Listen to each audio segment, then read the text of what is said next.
Hello mga kay-Benz. Ayan, nirentahan nga pala tayo ng taga-ISB2 ng mga estudyante. Nakyat nga namin yung fourth floor auditorium nila. Ayan, kita nyo naman, inuuhog-uhog pa nga ako dyan, no?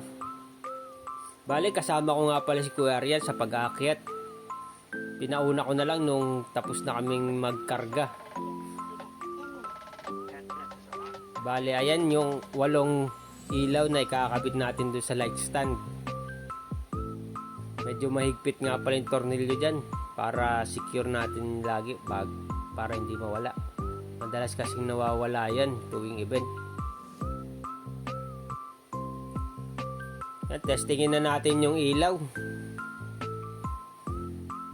Gusto nga pala nung client natin na pula lang habang nagpe-perform sila. Gumamit na akong DMX controller para makontrol ko yung 8 ilaw. Bali di ko na nabidyuhan yung sa tapat kong ilaw. Ayan yung mga estudyante nagpe-perform na. Sila nga pala yung umarkila sa akin.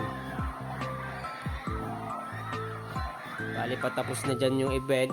Yan, pauwi na kami ni Kuya Ariel dyan. Di ko na na-video.